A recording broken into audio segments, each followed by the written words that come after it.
Bismillahirrahmanirrahim. Assalamualaikum warahmatullahi wabarakatuh. Alhamdulillahirabbil alamin. Wassalatu wassalamu ala asyrafil anbiya'i wal mursalin wa ala alihi wa ashabihi ajma'in, amma ba'd.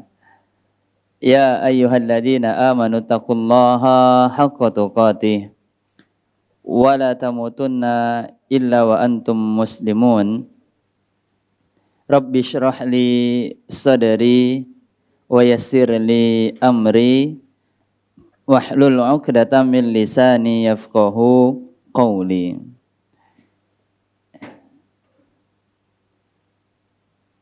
Ikhwani wa akhwati fillah, rahimani wa rahimakumullahu jami'an.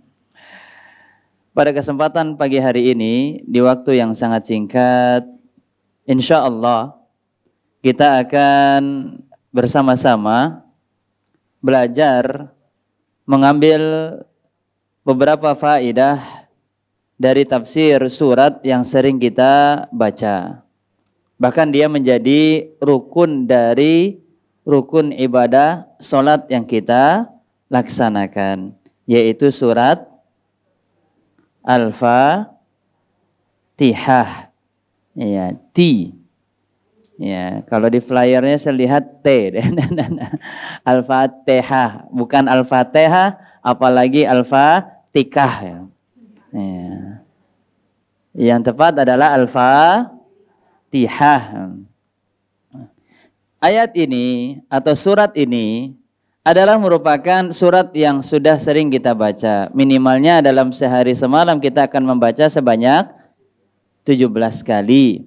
Belum ditambahkan lagi dengan salat-salat sunnah rawatib, ya qobliyah, ba'diyah, salat sunnah duha, apalagi bagi kita yang melaksanakan salat malam, salat tahajud, tentu mesti membacanya karena surat Al-Fatihah adalah merupakan salah satu dari rukun salat. Kecuali sholat jahar, ada yang menjadikan atau membawa masalah membaca surat Al-Fatihah di dalam surat jahar, yaitu dicukupkan dengan bacaan imam. Di sini terjadi silang pendapat, ikhtilaf di antara ahlul ilmi.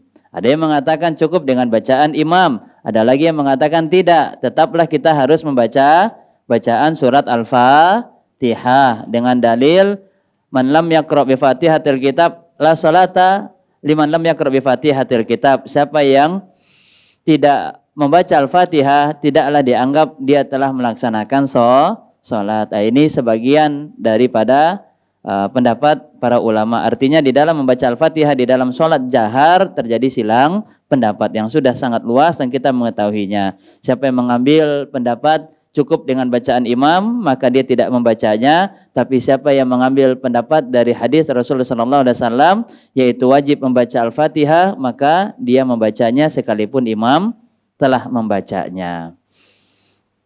Surat Al-Fatihah memiliki nama yang sangat banyak. Mari kita mengenal terlebih dahulu nama dari surat Al-Fatihah.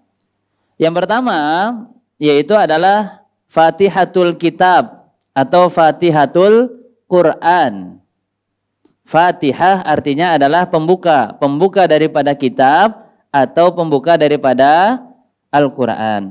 Sebagaimana dalil tadi yang kita bacakan, yang dikeluarkan oleh Imam Al-Bukhari dan Muslim dari sahabat yang mulia Ubadah Ibn Samit radhiyallahu ta'ala anhu, Rasulullah sallallahu alaihi wasallam bersabda, la salata liman lam yaqra bi Fatihatil kitab. Tidaklah dianggap dia telah melaksanakan sholat bagi orang yang tidak membaca Fatihatul Kitab. Fatihatul Kitab. Ini nama pertama daripada surat Al-Fatihah yang kita juga menyebutnya Al-Fatihah. Al-Fatihah secara makna artinya adalah pembuka. Penyebutan yang lain adalah Fatihatul Kitab, yaitu pembuka kitab, atau Fatihatul Quran, pembuka daripada bacaan Al-Quran. Kemudian yang kedua, nama lain daripada surat Al-Fatihah adalah Ummul Kitab atau Ummul Quran. Ummun artinya induk. Induk daripada Al-Quran yaitu adalah bacaan surat Al-Fatihah. Nama yang kedua adalah Ummul Quran. Sebagaimana dalam hadis Nabi SAW bersabda, hadis ini dikeluarkan oleh At-Tirmidzi, diriwayatkan oleh sahabat yang mulia Abu Hurairah radhiyallahu taala anhu. Alhamdulillah, Ummul Quran wa Ummul Kitab. Surat Alhamdulillah yaitu surat Al-Fatihah adalah Ummul Quran, Ummul Kitab. Dikatakan induk karena dia membahas banyak pembahasan yang bisa akan kita pelajari nanti faidah-faidahnya setelah ini insyaallah. Dikatakan induk Al-Quran karena memang kandungan yang ada di dalam surat Al-Fatihah itu sangat banyak. Sangat banyak. Ya. Dan kandungannya apa saja, faidah yang akan kita ambil nanti setelah ini insyaallah. Kemudian penamaan yang keberapa? Masya Allah. Dihafalkan, dicatat dan dihafalkan. Siapa yang tidak hafal tidak boleh pulang dari kajian. Iya, di strip ya, dihukum ya. Kan ini penuntut ilmu, pelajar. Namanya pelajar ya, mengikuti proses belajar, dan diantara proses belajar itu bukan hanya menulis dan memahami, tapi apa? Menghafal, menghafal. Ustadz udah tua, tahu saya udah tua. Ya, tetapi apakah dengan tuanya usia itu menjadi alasan untuk menghambat kita menghafal? Maka jawabannya tentu tidak. Kita berupaya dengan niat, tekad, usaha yang penuh kesungguh-sungguhan serta berdoa, maka insya Allah setelah itu akan dapat kemudahan. Fa inna ma'al usri yusra, inna ma'al usri yusra. Itu adalah janjinya siapa? Allah, janjinya Allah, dan Allah tentu tidak akan pernah menyelisihi janjinya. Yang ketiga, penamaan daripada surat Al-Fatihah yaitu adalah As-Sab'ul Masani. As-Sab'ul Masani. As-Sab' Al-Masani. As-Sab'ul Masani artinya adalah 7 ayat yang diulang-ulang. Sebagaimana Allah Subhanahu wa taala terangkan di dalam Quran surat Al-Hijr ayat 87. Quran surat Al-Hijr ayat 87. Silahkan dicatat dalilnya. Al-Hijr ayat 87.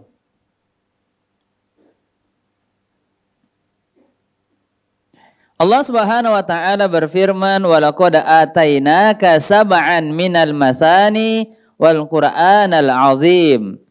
Dan sesungguhnya kami telah berikan kepadamu, yaitu kepada siapa? Kepada Nabi Muhammad sallallahu alaihi wasallam sab'an minal masani, 7 ayat yang dibaca berulang-ulang.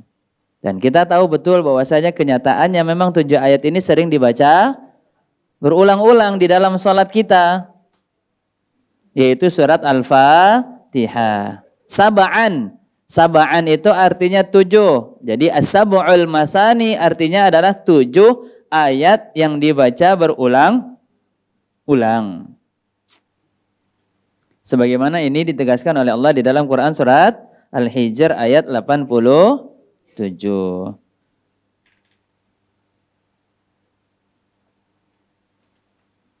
Kemudian dengan ayat ini juga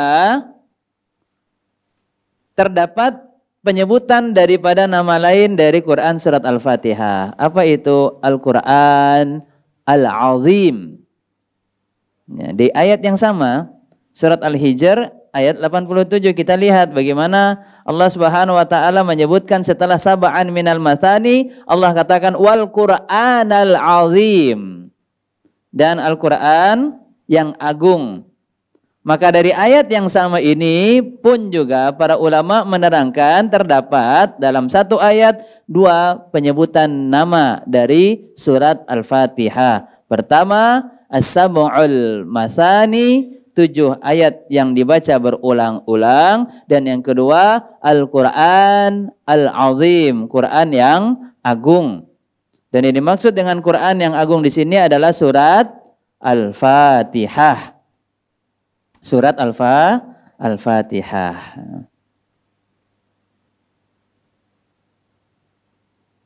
Sebagaimana ini pun juga ditegaskan oleh Nabi SAW dalam hadisnya yang dikeluarkan oleh Imam Al-Bukhari. Rasulullah SAW bersabda, Alhamdulillahi Rabbil Alamin, hiya sab' al-mathani, Alhamdulillahi Rabbil Alamin, yaitu adalah surat Al-Fatihah, merupakan as-sab'ul mathani, 7 ayat yang dibaca berulang-ulang. Wal Qur'anul Azim, dan Al-Quran yang agung, alladzi utituhu, yang dikaruniakan kepadaku. Jadi alhamdulillah ada 2 penyebutan namanya di dalam Quran surat Al-Hijr tadi, dan juga ditekankan dan ditegaskan oleh Nabi SAW di dalam hadisnya bahwasanya namanya yaitu diantaranya adalah As-Sab'ul Masani, dan yang kedua adalah Al-Quran Al-Azim.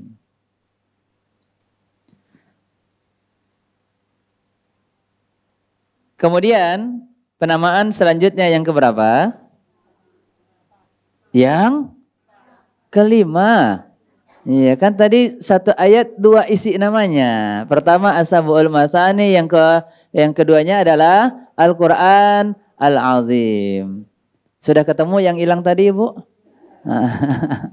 Iya. Bisa hilang namanya. Ada 2 tadi dalam 1 ayat. Jadi penyebutan yang pertama As-Sab'ul Masani ini bagian yang ketiga. Al-Quran Al-Azim ini bagian yang keempat. Al-Quran Al-Azim. Al-Azim itu artinya yang agung. Yang dimaksud dengan Al-Quran yang agung di sini adalah surat Al-Fatihah. Kemudian penamaan yang ke 5 apa 6? Jangan-jangan nambah lagi nih. Tadi kurang, sekarang bertambah. Dari mana tuh berkurang dan dari mana kok bisa bertambah? Yang kelima, nama lain daripada surat Al-Fatihah adalah As-Shalah.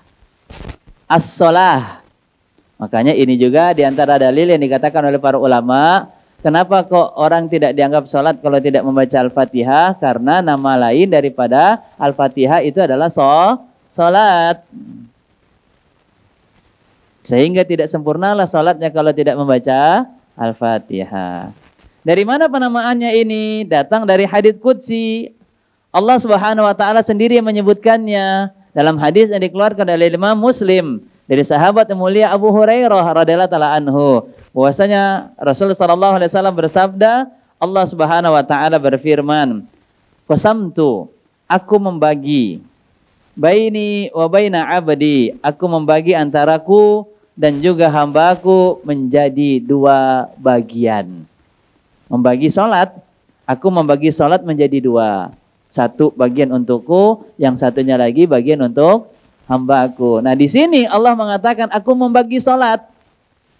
Aku membagi sholat. Ternyata setelah Allah menerangkan aku membagi sholat untuk hambaku dan untukku, maka Allah Subhanahu wa taala membacakan Quran yang ada dari ayat-ayat surat Al-Fatihah. Alhamdulillahirabbil alamin sampai di waladdallin. Nah, setiap ayat yang dibaca ini akan dijawab oleh Allah Subhanahu wa taala. Setiap ayat yang kita baca akan dijawab oleh Allah Subhanahu wa taala, sehingga inilah di antara hikmah di dalam adab membaca Al-Qur'an, kenapa hendaknya setiap ayat yang kita baca itu harus wakaf atau dianjurkan wakaf.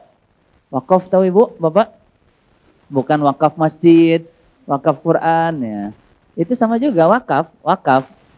Dalam bahasa kita pakai ka, wakaf. Tapi yang tepat adalah wakaf. Nah, kita tahunya kalau wakaf itu pemberian. Ini niatkan untuk umat. Tapi kalau wakaf baru tahu tuh. Tanda berhenti daripada bacaan Al-Quran, padahal itu juga tulisannya. Cuman kitanya aja yang membedakan pembacaannya atau penyebutannya. Intinya tulisannya dan penyebutannya sebenarnya sama. Wakaf sama, pemberian yang kita niatkan untuk manfaatnya kepada umat. Dan wakaf yaitu ketika kita membaca ayat Di setiap ayat yang kita berhenti namanya waqaf. Maka dari hadis qudsi ini kita mendapatkan pelajaran bahwasanya sekalipun nafas kita ini panjang, untuk bisa menyambung setiap ayat dengan ayat selanjutnya, tetaplah itu tidaklah merupakan bagian daripada sunnah yang telah diajarkan oleh Nabi SAW di dalam membaca Al-Quran. Bahkan membaca Al-Quran pun hendaknya kita sesuai dengan apa yang diajarkan dan dicontohkan oleh Nabi SAW di dalam buku yang berjudul Adab Sehari-hari yang hendaknya dimiliki oleh setiap Muslim, yaitu Kitabul Adab, yang ditulis oleh Syekh Fuad Ibn Abdul Aziz Asy-Syalhub hafizallahu taala. Beliau mengutip penjelasan di dalam bukunya, di dalam buku yang berjudul Kitabul Adab, kumpulan adab-adab seorang muslim di dalam kesehariannya. Beliau menerangkan ketika adab membaca Al-Quran, yaitu adalah hendaknya di setiap ayat kita waqaf, walaupun nafas kita panjang dan kuat. Ya, takutnya enggak nyampe nanti. Udah tarik nafas, enggak nyampe. Habis itu tersengal-sengal. Tersengal-sengal sakaratul maut, subhanallah. Jangan memaksakan. La yukallifullahu nafsan illa wus'aha. Agama ini mudah dan Allah Subhanahu wa taala ingin memberikan kemudahan kepada kita, maka ambillah kemudahan tersebut. Di antaranya adalah jadikanlah bacaan Al-Qur'an itu mudah. Bagaimana caranya? Setiap ayat kita baca dengan waqaf. Alhamdulillahi rabbil alamin. Segala puji milik Allah Subhanahu wa taala, Rabb semesta alam. Maka Allah Subhanahu wa taala akan menjawab, Asna alayya hamidani abdi. Sungguh hambaku telah memberikan pujian kepadaku. Kemudian ketika kita membaca Ar-Rahman Ar-Rahim, maka Allah akan menjawab, sungguh hambaku telah menyanjungku. Tatkala kita membaca ayat Maliki Yaumiddin, maka Allah pun juga akan menjawab, hambaku telah mengagungkanku. Jadi bacaan yang pertama Allah menjawab apa, Ibu? Sungguh hambaku telah memujiku. Bacaan yang kedua, sungguh hambaku telah menyanjungku. Dan bacaan yang ketiga, sungguh hambaku telah mengagungkanku. Ya.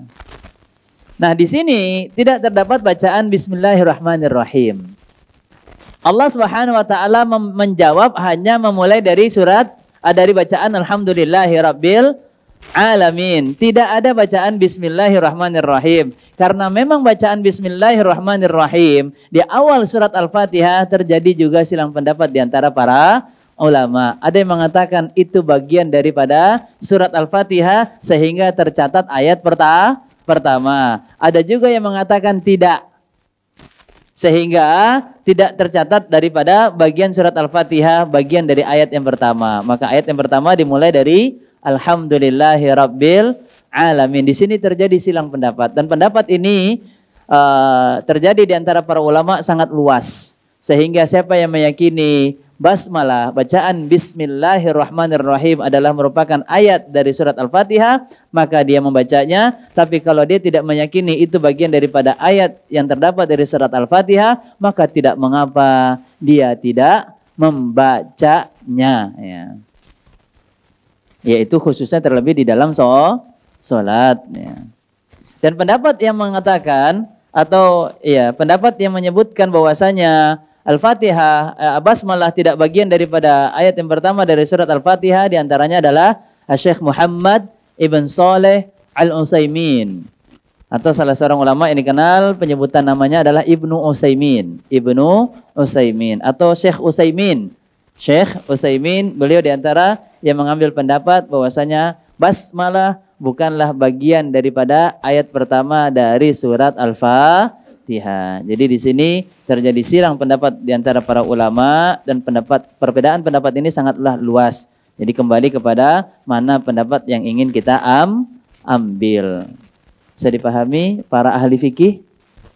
Masya Allah, ini kan perselisihan pendapat ini di antara ulama fikih, dan saya menyampaikan berarti ini adalah mahasiswa-mahasiswi jurusan fikih insyaallah.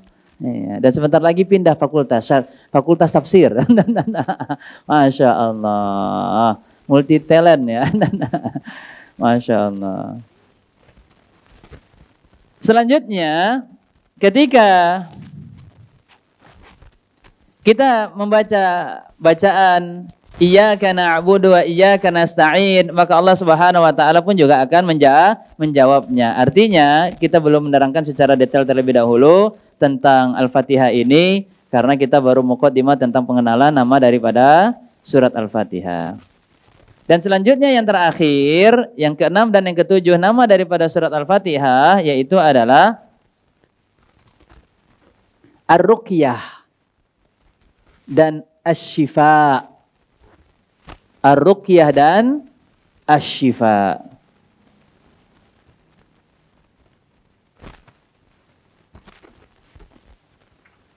Ar-Ruqyah artinya adalah bacaan-bacaan yang bisa dipakai untuk ruqyah. Asy-Syifa artinya adalah penyembuh. Asy-Syifa itu adalah penyembuh. Kisah daripada sahabat yang ketika itu melewati sebuah kampung yang ternyata kepala kampung tersebut ada yang disengat oleh binatang berbisa. Kemudian datanglah masyarakat tersebut untuk meminta pertolongan kepada beberapa sahabat yang melintas di kampungnya. Kemudian di antara mereka ada yang mengobati dengan membacakan surat Al-Fatihah. Dengan izin Allah kemudian melewati bacaan surat Al-Fatihah. Setelah itu pemimpin kaum tersebut alhamdulillah diberikan kesembuhan. Ya, maka bagi kita yang sedang sakit dianjurkan untuk disunahkan membaca Al-Fatihah, ya, membaca surat Al-Fatihah. Maka Nabi SAW bersabda, tahukah engkau bahwa Al-Fatihah itu adalah ruqyah, ruqyah. Hadis ini dikeluarkan oleh Imam Al-Bukhari dan Muslim dari sahabat yang mulia Abu Sa'id Al-Khudri radhiyallahu taala anhu. Dan penamaan Asy-Syifa itu datang dari hadis yang diriwayatkan oleh Abu Sa'id Al-Khudri secara marfu kepada Nabi SAW. Hadis ini dikeluarkan oleh At-Tirmidzi dan juga Al-Imam Al-Hakim di dalam Al-Mustadraknya. Fatihatul kitab syifa'un min kulli sum. Al-Fatihah adalah sebagai penawar, penyembuh dari segala racun. Sum itu bukan tulang, itu namanya sum-sum. Ada dua ya. Ini summun dan ini pakai sin, bukan pakai soda. Summum bukmun umyun. Nah, ini berbeda lagi maknanya. Adapun ini adalah sum. Sum itu bukan yang apa namanya? Sum dalam bahasa Arab artinya adalah racun. Nabi SAW mengatakan Al-Fatihah adalah sebagai syifa. Al-Fatihah sebagai syifa. Berarti penamaan lain daripada Al-Fatihah yaitu adalah syifa. Min kulli sum. Dari segala racun. Kecuali racun hati. Waduh. Itu penyakit hati. Ya bisa jadi. Ya, obat dari segala penyakit yaitu adalah surat Al-Fatihah. Zahir maupun batin, jasmani ataupun juga rohani, karena kandungan yang terdapat di dalam surat Al-Fatihah begitu luar biasa. Maka saat ini demikian kita membahas penamaan daripada surat Al-Fatihah. Kita masuk kepada tafsirnya. Bismillahirrahmanirrahim. Arti bismillah yaitu adalah dengan menyebut nama Allah Subhanahu wa taala yang Maha Pengasih lagi Maha Penyayang. Dan kata bismillah ini dianjurkan di setiap apapun perbuatan yang akan kita lakukan, dianjurkan untuk membaca bismillah. Nabi SAW menerangkan, siapa yang membaca Al-Fatihah, maka dia tidak, siapa yang membaca basmalah, bismillah dari setiap amalan yang akan dilaksanakan, maka dia tidak akan terputus. Terputus dari apa? Limpahan keberkahan yang Allah Subhanahu wa taala akan berikan kepadanya. Maka kita kalau pengen melakukan sesuatu, itu tujuan utama daripada kita ingin melakukannya adalah mau mencapai keberkahan Allah, ingin mendapatkan keberkahannya Allah. Contoh, aktivitas dunia, makan dan minum. Maka ketika kita makan dan minum mengucapkan bismillah, tujuannya bukan hanya ingin mengenyangkan perut kita dan menghilangkan dahaga atau haus yang ada di tenggorokan kita, tidak. Tapi intinya adalah dari makan dan minum itu kita pengen mendapatkan keberkahan. Begitupun juga dengan istirahat. Istirahat pun juga di dalamnya membaca bismillah. Ya. Kemudian ada bismillah, bismika Allahumma amutu wa ahya. Ini adalah penyebutan lain daripada kata bismillah. Di setiap amalan kebaikan yang akan kita lakukan, maka bacalah bismillah. Karena Nabi SAW bersabda dalam hadis yang diriwayatkan oleh Abu Hurairah radhiyallahu taala anhu, kullu amrin dzibalin la yubda'u fihi bismillahirrahmanirrahim fahuwa abtar. Wa fi riwayatin aqta'. Setiap perkara penting yang tidak dimulai dengan bacaan bismillahirrahmanirrahim, maka perkara tersebut, amalan tersebut abtar. Dalam riwayat yang lain penyebutannya aqta', artinya terputus. Terputus. Nah, kata abtar ini pun juga ada di dalam surat yang paling pendek yang sering kita baca. Surat apa itu, Bu? Al-Kautsar. Inna syani'aka huwal abtar. Abtar artinya terputus. Terputus dari apa? Dari limpahan keberkahannya Allah Subhanahu wa taala. Kita butuh keberkahannya Allah tabaraka wa taala. Sehingga di antara upaya untuk kita mendapatkan keberkahan Allah adalah setiap urusan yang akan kita laksanakan bismillahirrahmanirrahim hendaknya diucapkan di awal perkara tersebut agar tidak terputusnya keberkahannya Allah Subhanahu wa ta'ala. Kemudian arti daripada bismillah selain kita mengharapkan keberkahan, yaitu adalah ini upaya untuk meminta pertolongan. Kita biasanya pengen ngangkat sesuatu yang kita nggak punya kekuatan. Rasanya mungkin kita nggak bisa banyak mengangkatnya. Maka kita mulailah dengan membaca bismillah, artinya adalah dengan nama Allah kami meminta pertolongan. Jadi kata bismillah ada dua fungsinya. Pertama meminta keberkahan, kemudian yang kedua meminta pertolongan.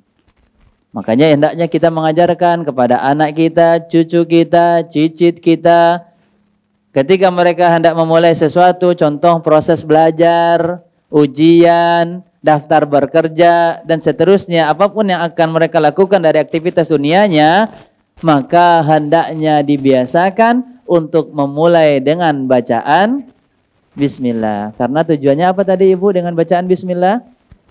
Pertama, mengharapkan keberkahan dari urusan yang akan kita laksanakan. Kemudian yang kedua, sebagai upaya untuk meminta pertolongan. La haula wala quwata illa billah, karena memang pada asalnya manusia itu lemah, tidak ada upaya dan kekuatan melainkan yang datang dari Allah Subhanahu wa taala. Kemudian Allah Subhanahu wa taala setelah mengucapkan bismillahirrahmanirrahim memulai surat Al-Fatihah dengan mengucapkan alhamdulillahi rabbil alamin.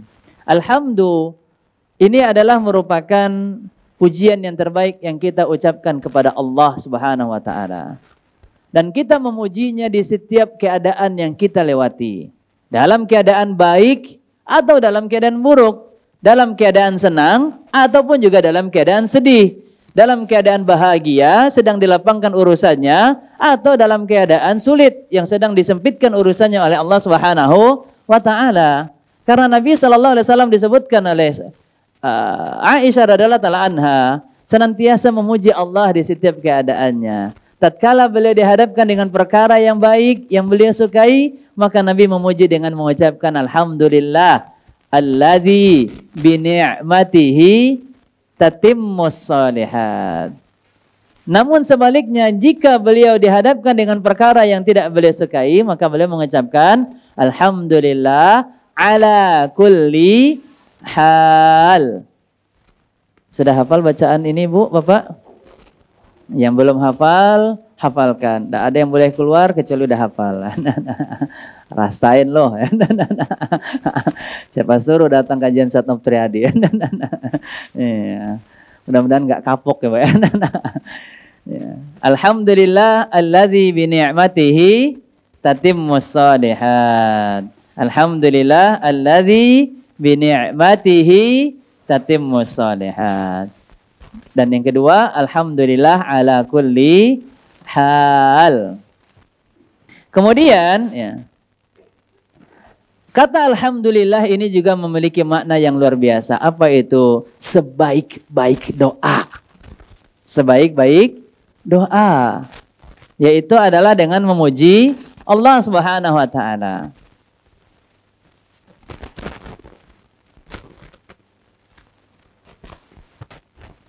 Sebagaimana dalam hadis yang dikeluarkan oleh Syekh Al-Albani di dalam Sahih At-Tirmidzi dari sahabat yang mulia Jabir bin Abdullah, semoga Allah meridainya, anna Rasulullah, bahwasanya Rasulullah sallallahu alaihi wasallam qaal, beliau bersabda, afdalul dzikri la ilaha illallah, sebaik-baik zikir itu adalah ucapan la ilaha illallah, wa afdalud du'a, dan sebaik-baik ucapan doa adalah alhamdulillah. Dan alhamdulillah ini adalah merupakan diantara ucapan di lisan dalam rangka bersyukur kepada Allah. Karena syukur itu tidaklah bisa sempurna tanpa ucapan alhamdulillah. Karena syukur itu ada 3 rukunnya. 3 rukun bersyukur yang sempurna. Pertama, bersyukur dengan lisan. Yang kedua adalah bersyukur dengan hati. Dan yang ketiga adalah bersyukur dengan anggota tubuh.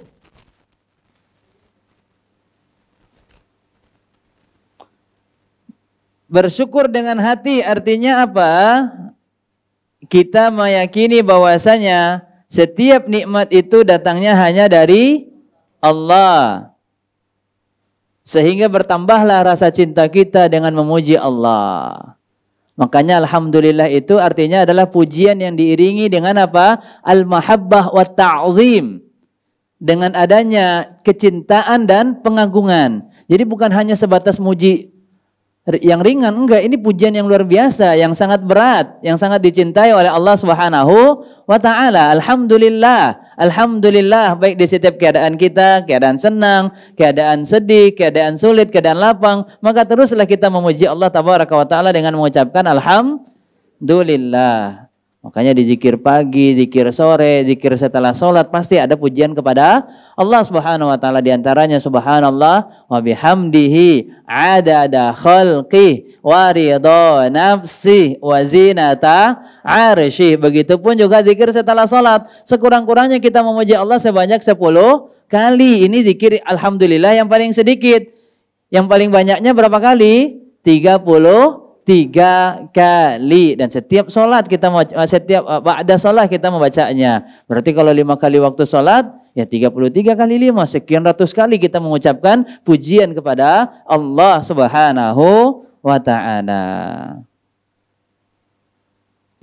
Maka ini rukun syukur. Pertama dengan lisan, kedua dengan hati. Hati itu artinya apa? Meyakini bahwasanya nikmat hanya datang dari Allah, kemudian bertambah rasa cintanya kepada Allah di dalam hati.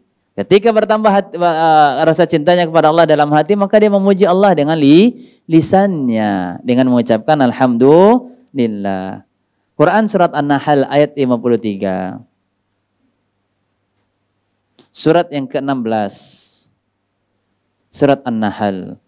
Allah Subhanahu wa taala berfirman, Quran surat An-Nahl surat yang ke-16 ayat 53, "Wa ma bikum min ni'matin faminallah." Apa yang kalian dapatkan dari nikmat, maka semuanya itu datangnya hanya dari Allah. Maka ini ayat yang menerangkan kita harus meyakini di dalam hati kita bahwasanya nikmat itu, nikmat kebaikan hanya datang dari Allah Subhanahu wa taala. Adapun manusia hanya sebatas perantara. Adapun manusia hanya sebatas perantara. Adapun sumber nikmat itu sendiri adalah dari Allah. Makanya di pagi hari kita diajarkan meminta nikmat, dianugerahkan rezeki yang baik oleh Allah Subhanahu wa taala kepada kita. Di antara doa yang diajarkan oleh Nabi sallallahu alaihi wasallam yang kita baca di pagi hari adalah Allahumma inni as'aluka ilman nafi'a wa rizqan thayyiba, rizqan thayyiba. Maka dengan kita meminta rezeki, berarti kita telah meyakini rezeki ini memang pada asalnya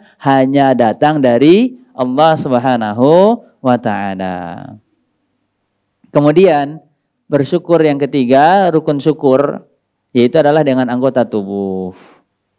Dengan anggota tubuh. Maksudnya dengan anggota tubuh apa itu Bapak Ibu? Ketika kita mendapatkan nikmat, kita gunakan untuk mendekatkan diri kepada Allah. Ketika kita mendapatkan nikmat, nikmat kesehatan, nikmat harta, nikmat waktu luang, nikmat kehidupan, nikmat masa muda. Nah, ini nikmat masa muda, nampaknya ini yang hadir alhamdulillah. Yang muda-muda ini alhamdulillah. Yang muda pada masanya. Masya Allah. Insya Allah masih muda.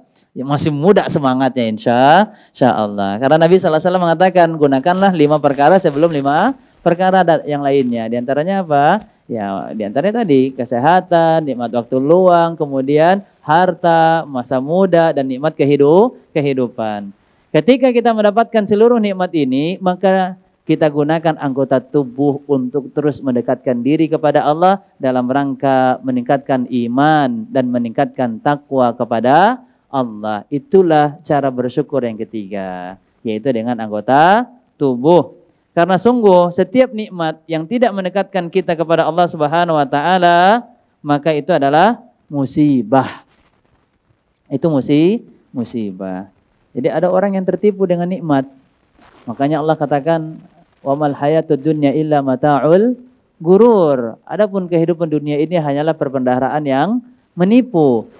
Artinya menipu karena apa? Karena menipu mereka yang seharusnya dengan nikmat itu mereka makin dekat, tapi ternyata makin jauh dari Allah Subhanahu wa taala. Yang seharusnya dengan nikmat dunia yang Allah berikan kepada mereka, lebih mereka gunakan untuk meningkatkan iman dan takwa mereka, tapi malah berkurang iman dan takwa mereka dengan adanya nikmat tersebut. Makanya di antara perkataan yang indah yang disebutkan oleh Abu Hatim, ya. Kullu ni'matin la tuqarribu minallah fahiya baliyah. Setiap nikmat yang tidak mendekatkan kepada Allah Subhanahu wa taala, maka nikmat tersebut adalah baliyah. Baliyah itu artinya musibah. Disebutkan oleh Abu Hazim di dalam kitab atau dinukil di dalam kitab Hilyatul Auliya. Ini perkataan ulama yang bernama Abu Hazim.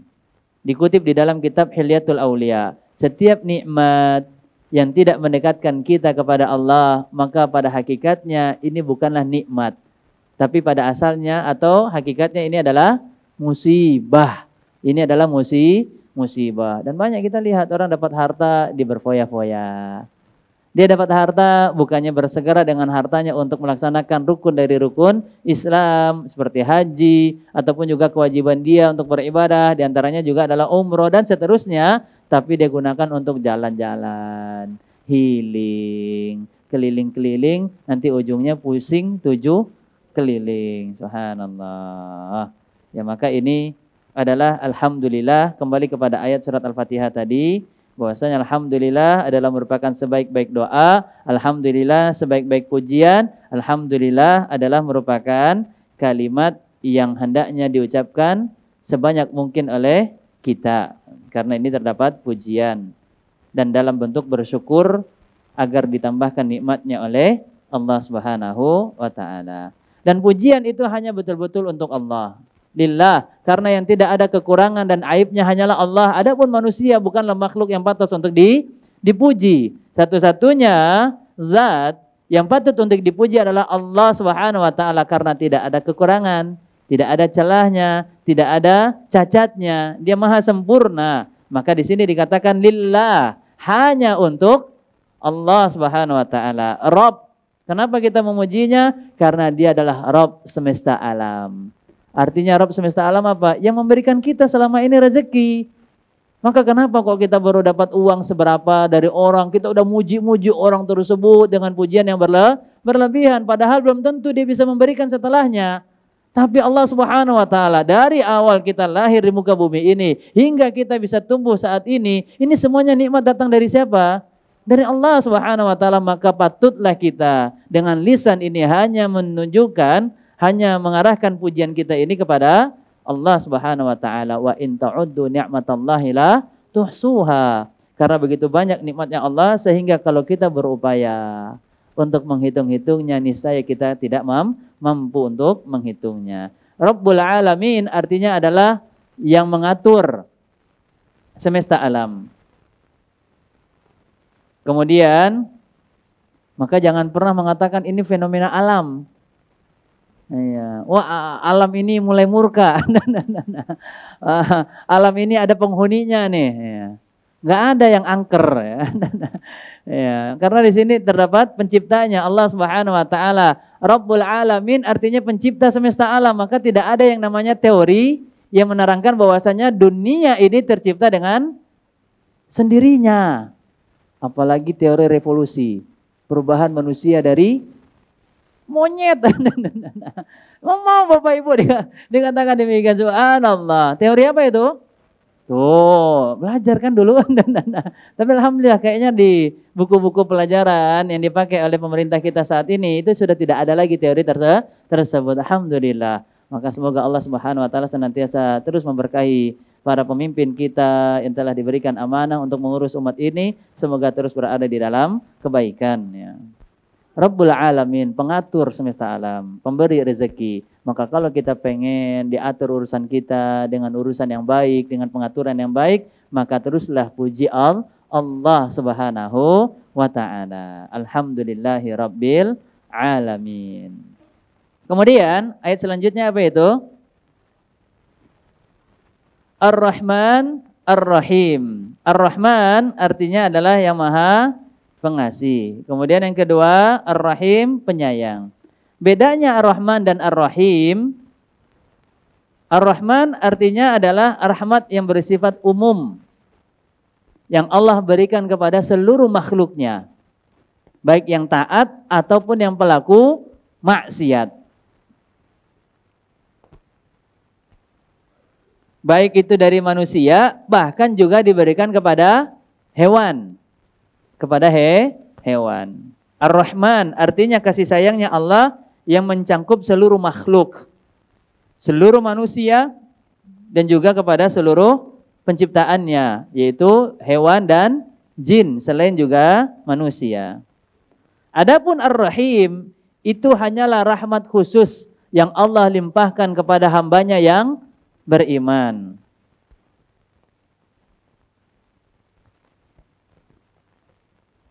Sebagaimana Allah Subhanahu wa taala berfirman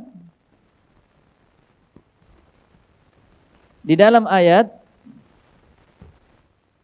wa kana bil mu'minin rahima, yaitu di dalam surah Al-Ahzab ayat 43. Surat Al-Ahzab surat ke-33 ayat 43. Yang megang mushaf silakan dibuka halaman 423.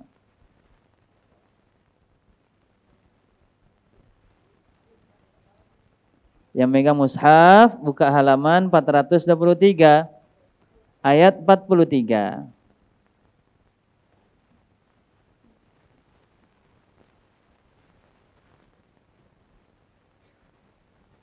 Surat yang ke-33 ayat 43 halaman 423. Sudah dapat? Allah Subhanahu wa taala berfirman, "Huwallazi yusalli 'alaikum wa malaikatahu liyukhrijakum minadh dhulumati ilan nur wa kana bil mu'minina rahima." Rahim. Dialah yang memberikan rahmat kepadamu. Yang memberikan rahmat adalah Allah Subhanahu wa taala. Dan malaikatnya memohonkan ampunan untukmu supaya dia mengeluarkan kalian daripada kegelapan menuju cahaya yang terang. Wa kana bil mu'minin rahima, Dan Allah Subhanahu wa taala dialah Maha Penyayang kepada orang-orang yang beriman. Maka inilah diantara sebagian tafsir yang disampaikan oleh para ulama, perbedaan antara Ar-Rahman, Ar-Rahim. Kalau Ar-Rahman, rahmatnya Allah yang meliputi seluruh makhluknya, baik yang taat, yang fasik, yang kafir, ataupun yang mukmin dan pelaku maksiat, semuanya dapat. Baik itu manusia, hewan maupun jin, semuanya dapat. Itu Ar-Rahman, semua dapat rahmatnya. Maka kita lihat ada orang kafir, dia tidak menyembah Allah tapi dia sehat. Ini bagian daripada rahmatnya Allah. Kesehatan ini datang dari rahmatnya Allah. Tapi dia memiliki rezeki. Padahal dia nggak pernah beribadah kepada Allah. Dia kufur, bahkan dia terjerumus di dalam kesyirikan. Tapi dia sehat. Tapi dia mendapatkan rezeki dan seterusnya. Ini bagian daripada rahmat Allah yang bersifat umum. Kita lihat begitu pun juga hewan. Nggak sekolah. Tapi ketika keluar dari rumah, ada aja rezeki. Nggak perlu harus menawarkan ijazah tamat kuliah. Dapat aja tuh kerjaan. Iya, dapat aja yang namanya rezeki. Keluar dari tempat tinggalnya dalam keadaan perutnya kosong, pulangnya dalam keadaan perutnya sudah penuh berisi. Iya. Makanya Nabi SAW mengatakan bertawakallah kalian layaknya tawakalnya burung. Dia keluar dari sarangnya dalam keadaan khimaso, perut yang kosong, pulang betona, dalam keadaan perut sudah terisi. Maka belajarlah kita tawakal dengan burung. Ya, burung. Sungguh ciptaan Allah itu tidak ada yang abasa, yang sia-sia. Pasti ada hikmahnya dan pelajaran serta ibrah yang bisa kita ambil sebagai modal dan pelajaran yang baik di dalam kehidupan dunia ini. Nah, ini perbedaan antara Ar-Rahman, Ar-Rahim. Ar-Rahman, rahmat Allah yang bersifat umum. Ar-Rahim, rahmat Allah yang bersifat khusus hanya untuk orang-orang yang beriman. Yaitu kita senantiasa dijaga oleh Allah keimanannya, senantiasa dijaga oleh Allah keislamannya, senantiasa dijaga oleh Allah diri kita daripada kefasikan dan kemaksiatan. Maka ini bagian daripada rahmat khusus yang Allah limpahkan kepada hambanya yang beriman. Selanjutnya, setelah Ar-Rahman, Ar-Rahim, yaitu adalah Maliki Yaumiddin. Malik artinya adalah raja. Raja hari Yaumiddin. Ad-din artinya adalah ada dua maknanya. Ad-din itu pertama agama.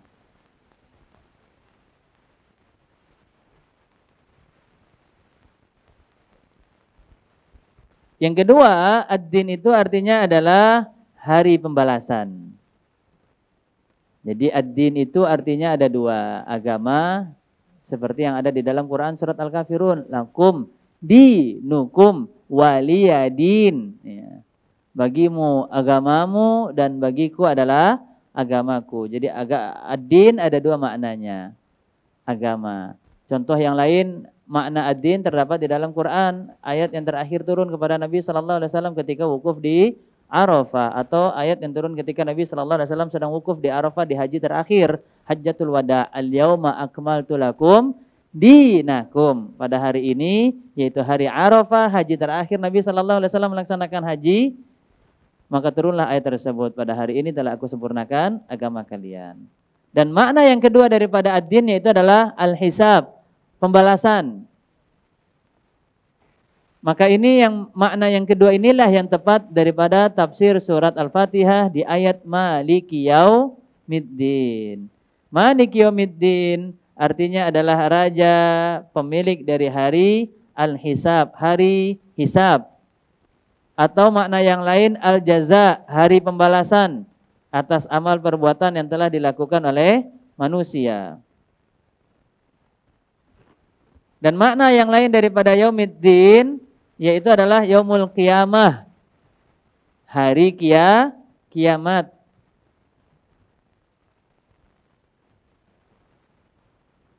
Jadi makna daripada Yaumiddin ada banyak. Pertama, hari hisab. Yang kedua, hari pembalasan. Yang ketiga adalah hari kiamat.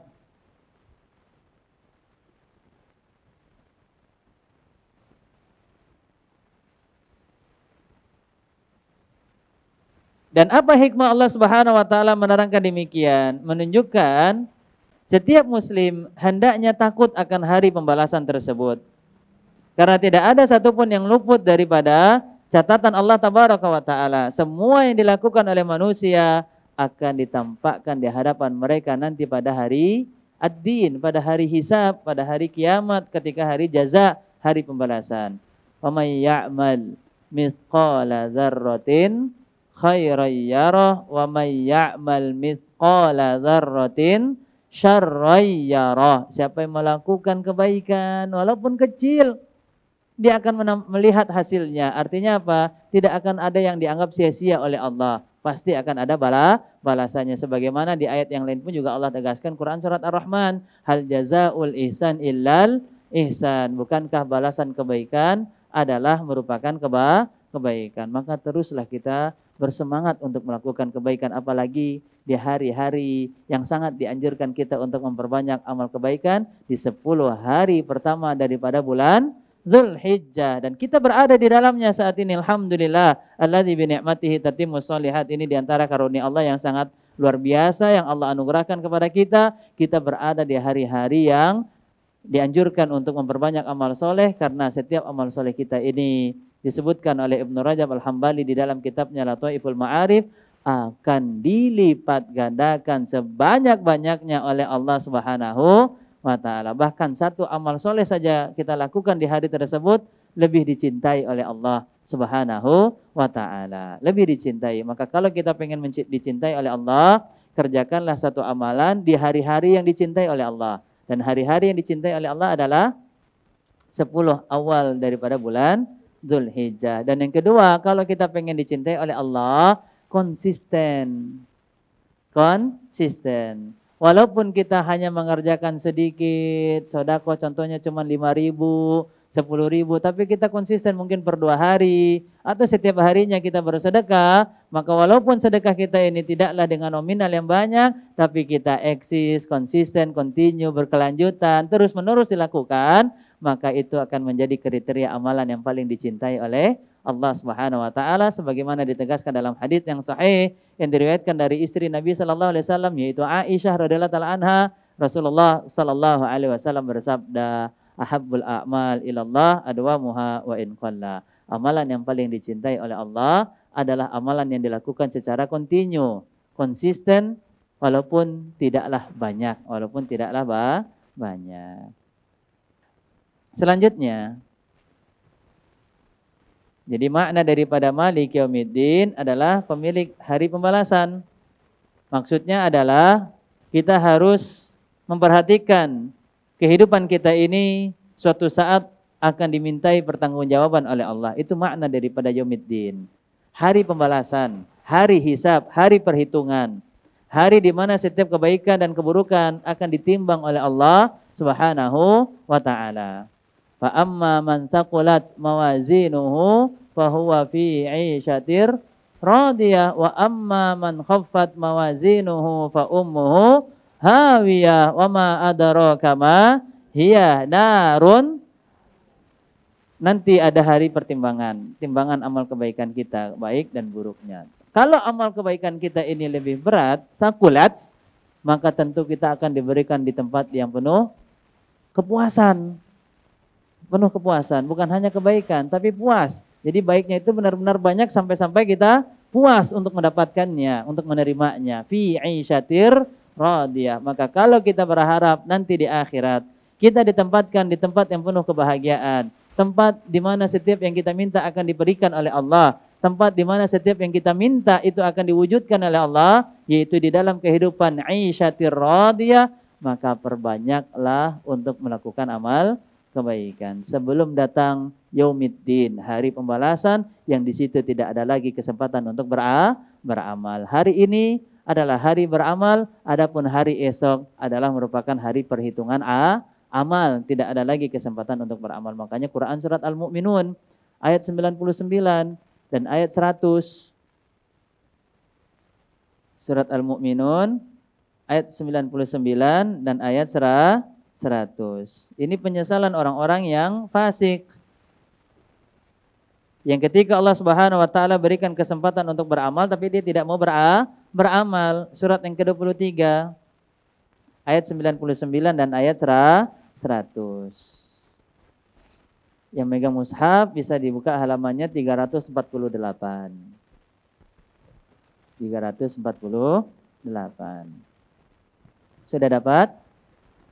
Sudah dapat Ibu Bapak? Iya, tutup lagi.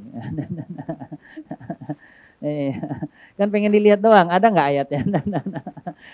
Jangan-jangan ustadznya ngibul ya. Iya. Tentunya dicari untuk apa? Diambil hikmah dan ibrahnya. Ayat 99 dan ayat 100, hatta idza jaa ahadahumul maut, tatkala datang kepada mereka kematian, mereka meminta kepada Allah, Rabbirji'un, ya Allah, kembalikanlah aku. Kembalikan kemana? Kehidupan dunia. Ke kehidupan dunia mereka meminta. Apakah kalimat ini akan dikabulkan oleh Allah? Maka jawabannya tidak. Orang kalau sudah meninggal, maka tidak ada lagi kesempatan untuk kembali ke dunia. Karena kehidupan di dunia hanya sekali. Makanya tidak ada yang namanya mati suri. Yang ada timun suri. Mati suri tidak ada. Itu hanya tidak terdeteksi aja di dalam alat-alat kedokteran. Tapi pada asalnya ruhnya itu masih ada di badannya. Masih ada di jasadnya. Belum dicabut oleh malaikat maut. Atau mungkin sama seperti orang yang tertidur. Ruhnya hanya diangkat sesaat, tetapi tidak sampai kepada kategori mati. Ya, layaknya yang dicabut oleh malaikat maut. Makanya orang yang tidur itu dikatakan juga mati. Karena an-naum akhul maut. Tidur itu adalah saudara daripada mati. Makanya ketika kita tidur kita berdoa, Bismika Allahumma amutu ahya, ya Allah dengan namamu aku mati dan aku hidup. Dan ketika bangun kita mengucapkan alhamdulillahilladzi ahyana, segala puji milik Allah yang telah menghidupkan kembali.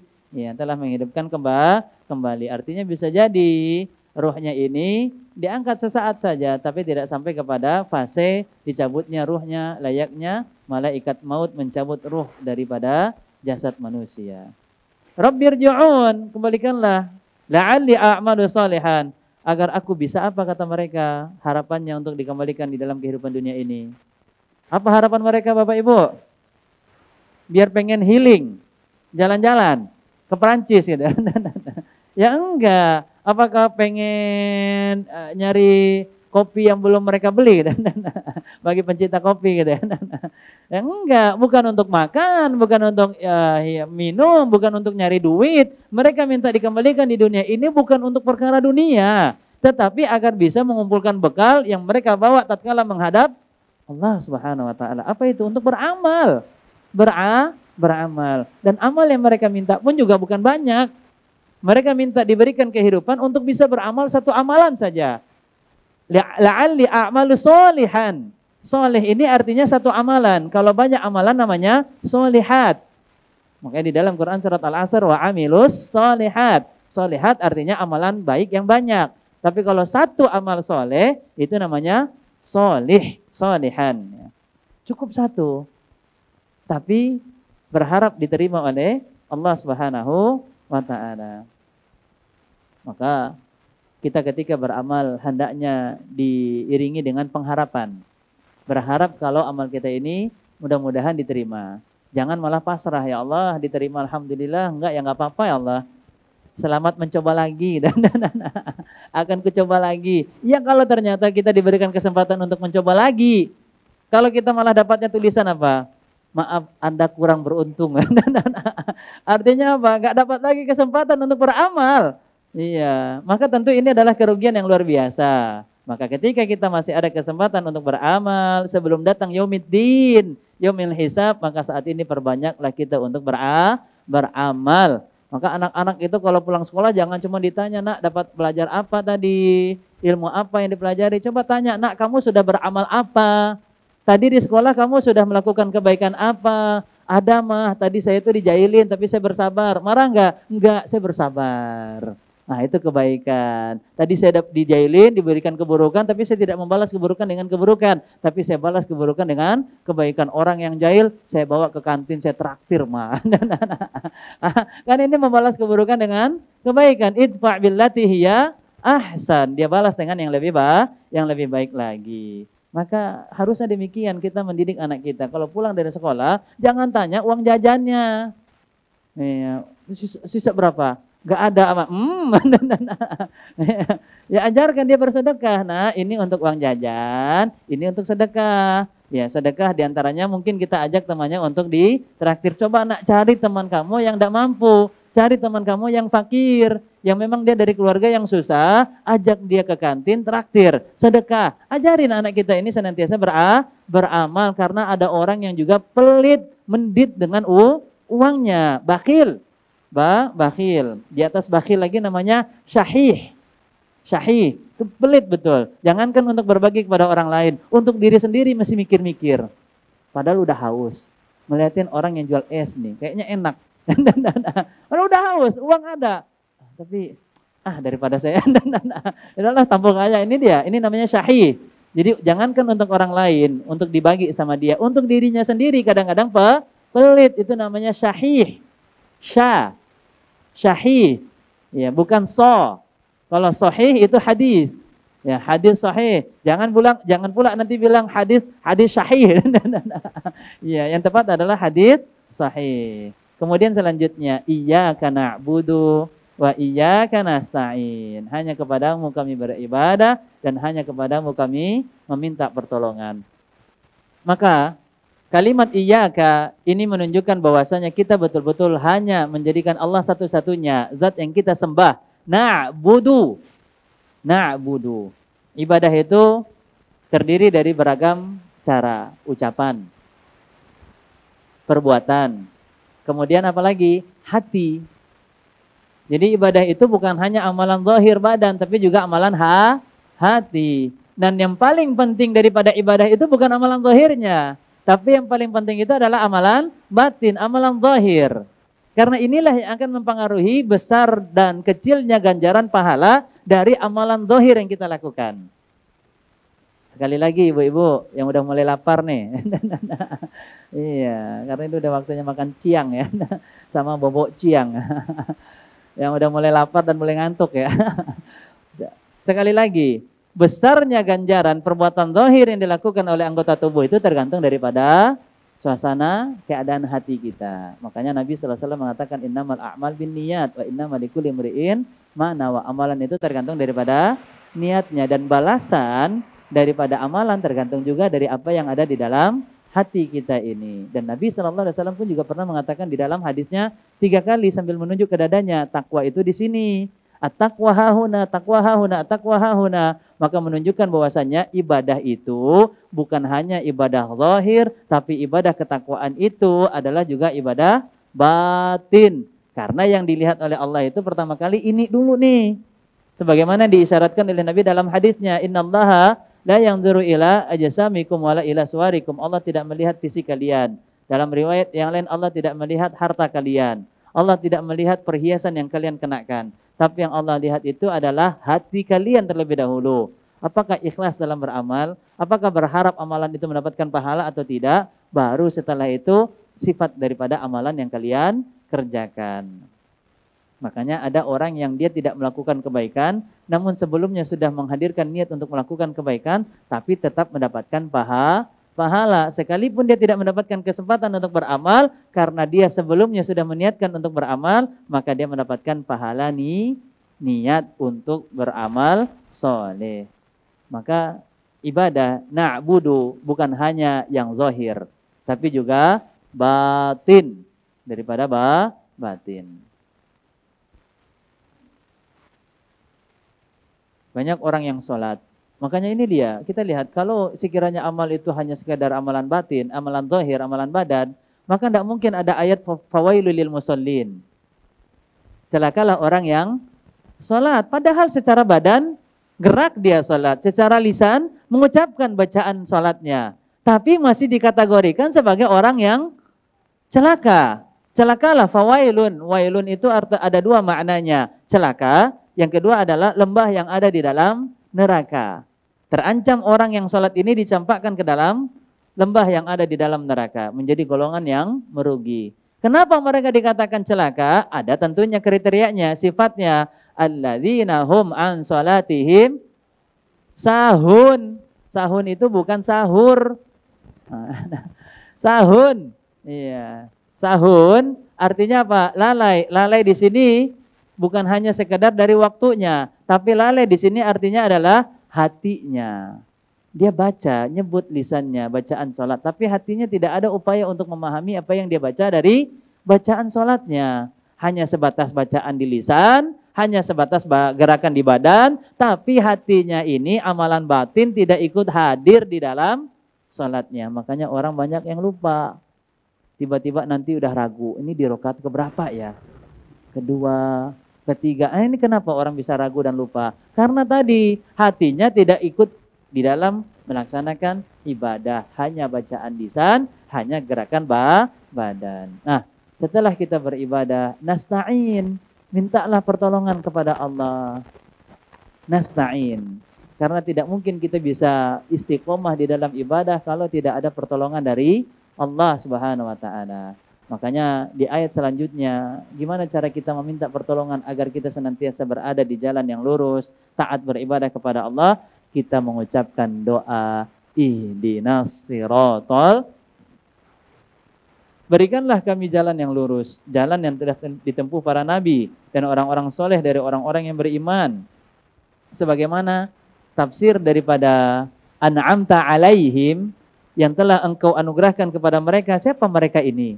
Pernahkah kita bertanya-tanya? Alaihim, jalan yang lurus, alladzi an'amta alaihim, yang telah engkau anugerahkan kepada mereka. Siapa mereka ini? Yang sudah mendapatkan anugerah untuk berada di jalan yang lurus, as-sirat al-mustaqim. Ternyata di dalam Quran surat An-Nisa ayat 69 dan ayat 70, inilah tafsirnya.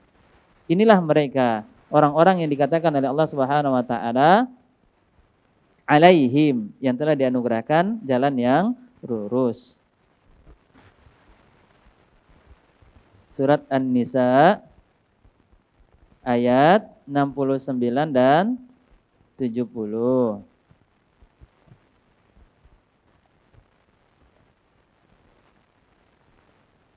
Allah Subhanahu wa taala berfirman,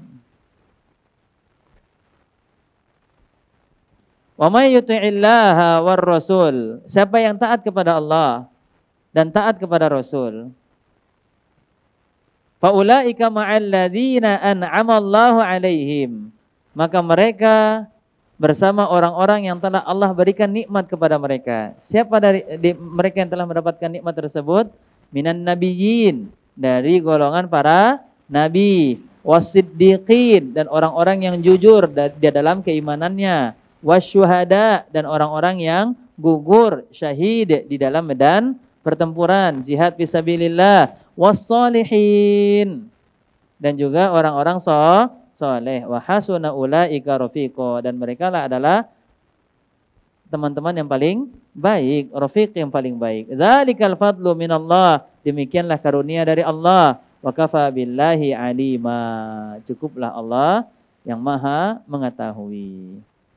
Maka karunia Allah yang paling besar yaitu adalah ketika kita masih berada di jalan yang lurus, masih memiliki keimanan dan semangat untuk melaksanakan ketaatan. Ini karunia yang baik yang harus kita jaga dengan amal soleh, dan jangan pernah menghilangkan karunia tersebut dengan apa? Dengan melakukan perbuatan-perbuatan yang hina. Di antaranya apa? Dosa. Melakukan perbuatan yang sia-sia, yang tidak ada manfaatnya, ini akan menjadikan kita melenceng daripada jalan yang lurus. Ihdinas siratal mustaqim, kita meminta hidayah untuk bisa berada di jalan yang lurus, jalan yang telah Allah berikan kepada para nabi, para siddiqin, para syuhada, dan para orang-orang soleh. Maka mintalah agar kita senantiasa berada di jalan yang lurus. Siratal ladzina an'amta alaihim ghairil maghdubi alaihim waladdallin. Maka di ayat ini pun juga menerangkan tentang adanya dua jalan. Jalan yang lurus dan jalan yang menyimpang. Jalan yang lurus yang dapat mengantarkan kita meraih rahmatnya Allah, dan jalan yang menyimpang yang dapat menjauhkan kita daripada rahmatnya Allah Subhanahu wa taala. Jalan yang lurus yang dapat mengantarkan kita meraih ridhonya Allah dan ampunan Allah tabaraka wa taala, dan jalan yang menyimpang yang dapat mengantarkan kita kepada laknatnya Allah Subhanahu wa taala. Dan jalan yang lurus tersebut adalah jalan yang tadi yang dianugerahkan kepada para nabi, orang-orang soleh dan syuhada, siddiqin. Adapun jalan yang menyimpang yaitu adalah jalan yang dimurkai dan disesatkan oleh Allah. Al-maghdub artinya apa itu? Yang dimurkai. Ad-dallin artinya adalah yang disesatkan. Al-maghdub dikatakan oleh para ulama tafsir, mereka adalah golongan orang-orang Yahudi. Kenapa mereka dikatakan Yahudi, orang-orang yang dimurkai? Karena mereka punya ilmu tapi enggan untuk mengamalkan ilmunya. Maka para ulama mengatakan, siapa umat ini yang punya ilmu, paham ilmu agama, tapi dia tidak mau mengamalkan ilmu agamanya, maka dia menyerupai sifat yang dilakukan oleh orang-orang Yahudi. Maka mungkin kita nggak mau dibilang Yahudi, tapi kita ternyata punya sifat yang sama kemiripannya dengan orang-orang Yahudi. Sama seperti orang munafik. Kita nggak mau dibilang orang munafik, tapi naudzubillah ternyata kita memiliki sifat dari sifat-sifatnya orang munafik. Maka tentu ini adalah sebuah keburukan. Kalau kita ada sifat demikian, segeralah berubah. Dan perubahan itu datang dari diri kita sendiri. Karena Allah Subhanahu wa taala menegaskan di dalam Quran surat Ar-Ra'd, "Innallaha la yughayyiru ma biqaumin." Allah tidak merubah keadaan satu kaum sampai mereka sendirilah yang ada upaya untuk merubah dirinya sendiri. Kita mau berilmu, caranya kita yang hadir di majelis ilmu. Kita yang belajar, bertanyalah kepada ahlinya. Demikian kalau kita pengen berada di jalan yang lurus, kita berupaya untuk mencari dan meminta agar senantiasa berada di jalan yang lurus, bukan di jalan yang dimurkai layaknya Yahudi, dan juga bukan di jalan ad-dhalin yang disesatkan oleh Allah. Dan para ulama mengatakan ad-dhalin yaitu mereka adalah dari kalangan orang-orang Nasrani. Kenapa Nasrani atau Nasoro? Karena mereka punya semangat untuk beramal, tapi amalan mereka itu tidak dibangun di atas ilmu. Mereka beramal tanpa ilmu. Ya, beramal tanpa ilmu. Sehingga para ulama mengatakan kaum muslimin yang mereka semangat di dalam beramal, tetapi di dalam amalnya tidak didasari dengan ilmu, maka dia telah menyerupai tasyabbuh dengan sifat yang dimiliki oleh orang-orang Nasrani. Maka kalau dia dianggap menyerupai tasyabbuh, maka khawatirnya akan dianggap bagian daripada kaum tersebut. Karena Nabi SAW menegaskan dalam sabdanya, "Man tasyabbaha biqaumin fahuwa minhum." Siapa yang menyerupai satu kaum, maka dia akan dianggap dari bagian kaum tersebut. Kalau kita menyerupai kebiasaannya orang Yahudi, maka kita akan dianggap bagian daripada kebiasaan bagian dari golongan orang Yahudi. Dan kalau kita melakukan apa yang menjadi kebiasaannya orang Nasrani, maka kita akan dianggap bagian dari golongan orang-orang Nasrani, bukan lagi dianggap bagian dari umatnya Rasulullah Sallallahu Alaihi Wasallam. Maka kita yang sudah mendapatkan hidayah untuk bisa istiqomah di atas kebaikan ini, maka teruslah jaga. Karena hidayah ini nilainya mahal. Di antara bentuk menjaganya, hadir di majelis ilmu. Di antara upaya menjaga hidayah Allah agar berada di atas jalan yang lurus, yaitu berteman dengan teman-teman yang soleh dan soleha. Dan di antara upaya agar kita senantiasa berada di jalan yang lurus, yaitu adalah amalkan ilmu, beramal, tinggalkan dosa, dan yang terakhir adalah berdoa. Teruslah berdoa agar kita diberikan hidayah untuk bisa meniti jalan yang lurus. As-sirat al-mustaqim. Dan yang terakhir, amin. Amin artinya apa? Bukan nama orang ya. Kalau itu amin.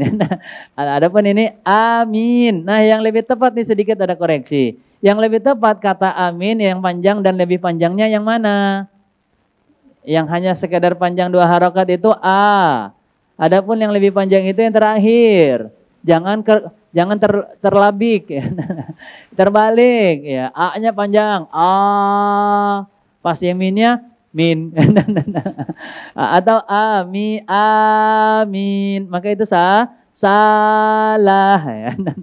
Itu salah ya. Yang lebih tepat adalah Amin. Amin. Yang pertama adalah 2 harokat. Adapun min itu mad arid disukun, bisa menjadi 2 harokat, bisa menjadi 4 harokat, bahkan bisa menjadi 6 harokat. Bisa dibaca yang terakhir itu beragam macam panjangnya. Bisa 2, bisa 4, bisa 6. Tentu makin panjang makin lebih baik lagi. Amin. Tapi jangan juga kelamaan. Amin. Imamnya udah lanjut surat selanjutnya setelah Fatihah masih min. Iya, bersamaan dengan aminnya imam, maka malaikat pun juga akan mengaminkannya. Maka amin ini pun juga ada kaidah dalam membacanya, artinya adalah Allah mustajib doa ana. Dan kata amin bukan hanya dibaca di dalam surat Al-Fatihah ketika sholat, tapi ketika di luar sholat pun juga sebagian para ulama mengatakan bolehnya kita mengucapkan amin ya setelah membaca akhir dari surat Al-Fatihah. Maka demikian beberapa faedah pelajaran yang sangat singkat, dan ini nampaknya tafsir yang tersingkat yang saya ngajarin. Karena untuk Al-Fatihah ini saya butuh 3 pertemuan. Dan para ulama itu memberikan penjelasan ini pun juga dengan penjelasan yang sangat panjang. Tapi insya Allah ini nampaknya dari yang hadir kecerdasannya 11-12 lah dengan Imam Syafi'i insya Allah. Iya, konsentrasinya luar biasa, catatnya juga luar biasa, Masya Allah. Sampingnya serius ya, kayak orang yang lagi pengen marah gitu.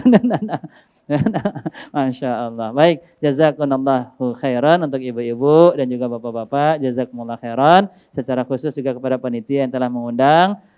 Kami ucapkan terima kasih banyak. Syakarallahu lakum. Semoga apa yang telah kita bahas menjadi ilmu bermanfaat, dan semoga apa yang telah kita lakukan di dalam majelis ilmu ini diberkahi oleh Allah Subhanahu wa taala. Semoga Allah Subhanahu wa taala senantiasa melimpahkan hidayahnya, taufiknya untuk kita berada di jalan yang lurus hingga kita diwafatkan dalam keadaan husnul khatimah. Amin ya rabbal alamin. Wa sallallahu ala nabiyyina Muhammadin wa ala alihi wa sahbihi wa sallam. Wa akhiru da'wana anil hamdulillahi rabbil alamin. Subhanakallahumma wa bihamdika asyhadu an la ilaha illa anta astaghfiruka wa atubu ilaik. Jazakumullah khairan. Assalamualaikum warahmatullahi wabarakatuh. Iya, silahkan Bapak kalau mau bertanya. Assalamualaikum warahmatullahi Ibu, wabarakatuh. boleh duduk Ibu? Ya, Bapak dulu. Ya, silahkan. Pada sesuatu saat itu kita kan ragu di dalam sholat itu. 2 atau 3 gitu. Nah, Ketika ragu di dalam sholat, terus? Ya, terus kita kalau saya itu langsung sujud sahwi. Itu apa betul demikian? Atau Sujud sahwi di akhir rakaatnya atau ketika lagi sholat itu? di akhir? Di akhir rakaat, Ya. baik. Dan sebelumnya Bapak sudah berusaha meyakinkan atau belum? Di rakaat yang keberapa? Sudah berusaha tapi masih tetap aja ragu. Artinya yakin dengan rakaat yang sekarang berada di sana. Iya. Baik. Ada namanya keraguan, itu ada 2 sifatnya. Ragu yang lemah, yang membuat kita itu susah untuk bisa menentukan mana jumlah rakaatnya. Ada lagi ragu yang nanti berujung kepada keyakinan. Setelah tadi kita sempat ragu, ternyata kita mulai yakin nih. Oh, kita nggak kurang, kita pas nih di rakaat yang ketiga. Jadi tidak perlu kita tambahkan. Tapi kalau kita masih ragu, ragunya lemah, tidak bisa membedakan di rakaat yang keberapa, maka tambahkan jumlah rakaatnya. Tambahkan jumlah rakaatnya. Artinya kita ragu sekarang di rakaat yang kedua atau rakaat ketiga, berarti kita ambil yang paling rendah, yaitu di rakaat yang kedua. Berarti kan mau nggak mau, kalau ternyata kita tertambah rakaatnya, maka tidak mengapa. Yang penting bertambah itu masih lebih baik daripada kurang tentunya. Ya. Maka kalau kita bisa meyakinkan kita di rakaat yang keberapa, kita lanjutkan. Tapi kalau kita tidak bisa meyakinkan kita di rakaat yang keberapa, ambil jumlah rakaat yang paling sedikit. Tadi kita ragu di rakaat ketiga atau keempat, berarti ambil yang keempat. Kita ragu rakaat kedua atau ketiga, berarti ambil yang kedua. Kita ragu di rakaat ke-1 apa kedua? Rakaat ke-1 kok ragu. Berarti luar biasa nih. Was-wasnya syaitan luar biasa. Ragu di rakaat ke-1 apa kedua? Ya, artinya kalau kita ragu dan kita tidak bisa menguatkan mana di rakaatnya, ambil yang paling kecil rakaatnya. Baru setelah itu sebelum salam kita sujud sahwi. Sujud sahwi itu dilakukan 2 kali. Setelah bacaan tahiyat tentunya. Sebelum kita salam, kita turun dengan mengucapkan takbir Allahu Akbar. baca bacaan sujud, kemudian duduk di antara dua sujud, tidak membaca apapun, kemudian setelah itu kita langsung sujud lagi yang kedua kali dengan bacaan yang sama dengan bacaan sujud, kemudian bangkit lagi dari sujud yang kedua, kita duduk seperti duduk tahiyat akhir tanpa membaca bacaan tahiyat akhir, langsung kita salam. Assalamualaikum warahmatullahi wabarakatuh. Assalamualaikum warahmatullahi wabarakatuh. Tapi kalau ternyata kita lupa sebelum salam sujud sahwi, baru teringat setelah sholat, maka tidak mengapa. Langsung sujud. Langsung sujud. Nah Ustadz, tapi udah keburu buang angin Ustadz. Setelah sholat kirain ngerasa aman nih. Kayaknya aman nih, langsung buang angin gitu. Terus bagaimana, wudunya kan udah batal. Maka segeralah dia pergi untuk berwudu dan tidak mengulang lagi sholatnya. Cukup dia langsung sujud sahwi. Jadi dia hanya mengulang wudunya untuk melaksanakan sujud sahwi. Sujud sahwi dilakukan dua kali sujud, duduk di antara dua sujud tidak membaca apapun, dan nanti ketika duduk tahiyat akhir pun tidak membaca tahiyat akhir, langsung salam. Wallahu a'lam. Baik, Ibu tadi yang bertanya mana? Udah pulang? Kira udah pulang. Iya, Al-Fatihah.